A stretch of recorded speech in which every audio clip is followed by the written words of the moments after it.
Araw po sa inyong lahat at welcome sa aming YouTube channel. Sa araw na ito ay ibabahagi ko ang isang magandang kwento na tiyak na kapupulutan natin ng aral at kukurat sa ating mga puso. Kaya kaibigan, kung hindi ka pa nakasubscribe sa aming YouTube channel, ay pindutin mo lang ang bell button para maging updated ka sa mga video na ina-upload namin. Simulan na natin ang kwento. Minasama nila ang matandang babae na pumasok sa tindahan, pero laking gulat nila nang malaman kung sino ito sa totoong buhay. Sa isang mataong convenience store sa gitna ng lungsod, pumasok si Lola Maria. May dala siyang maliit na bayong at nakasuot ng simpleng duster at tsinelas na halatang luma na huminto siya sa harap ng pintuan at sandaling nagpahinga habang nilaibat ang mga mata sa loob ng tindahan na puno ng iba't ibang paninda sa counter. Nakatingin na sa kanya si Tessa, ang sales lady na nakasimangot. Nilapitan siya ni Lola Maria at nagsimulang magtanong iya, "Magkano itong tinapay na ito?" Tanong ng matanda, itinuturo ang isang simpleng tinapay sa istante. Hindi napigilan ni Tessa ang mapataas ang kilay.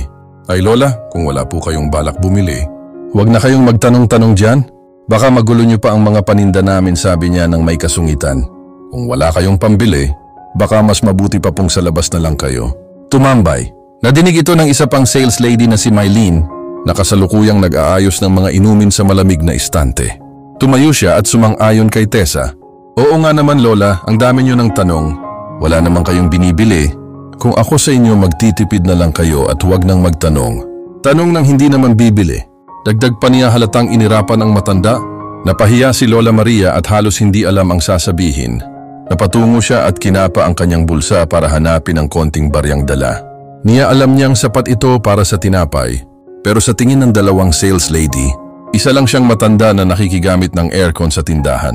"Iya, may pera naman ako, gusto ko lang sana hindi pa man siya natatapos." Biglang sumingit si Tessa. "Lola, kahit na may konti kayong pera, hindi niyo pa rin kayang bumili ng mas mahal dito? Kung ako sa inyo, uuwi na lang." Ako napailing si Lola Maria at tiningnan ang mga sales lady ng diretso sa mata. Ngunit hindi na siya nagsalita, pahumakbang siya papalabas.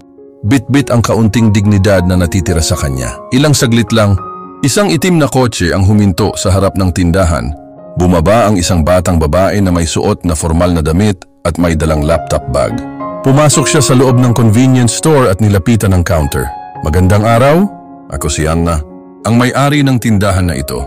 Napansin kong may nangyaring di ka nais sa aking Lola Maria," sabi ng babae nang may diin sa pangalan ng matanda. Nanlaki ang mga mata ni Tessa at Mylene. "Ma'am, pasensya na po. Hindi po namin alam na lola niyo." Siya halatang nanginginig sa kaba. Si Tessa habang pinipilit magpaliwanag, "Hindi niyo alam.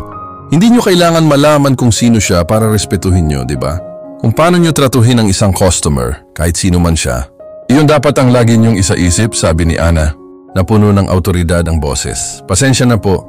Ma'am Anna, hindi na po mauulit," sagot ni Mylene. Napayuko at hindi makatingin sa mga mata ng kanilang boss. "Ito ang mangyayari. Dapat sana ay sisanti na kayo dahil sa inasal nyo," sabi ni Anna, habang mariing nakatingin sa kanilang dalawa. "Ngunit alam kong mahirap ang mawalan ng trabaho, kaya bibigyan ko pa kayo ng isa pang pagkakataon." Biglang nagsalita si Lola Maria na nasa labas pa pala ng tindahan at naririnig ang kanilang pag-uusap. "Anak, kung maaari, huwag mo na silang tanggalin. Siguro ay hindi nila naisip ang kanilang sinabi at marahil ay wala naman silang masamang intensyon," sabi niya nang may kabaitan sa kanyang boses. Tumango si Anna at huminga ng malalim. "Lola, para lang po sa inyo, hindi ko sila aalisin sa trabaho. Pero tandaan niyo, Tessa at Mylene, ang respeto at malasakit sa kapwa ay ang pinakamahalaga sa serbisyo. Kung hindi niyo ito kayang ibigay, hindi niyo rin deserve ang trabahong ito."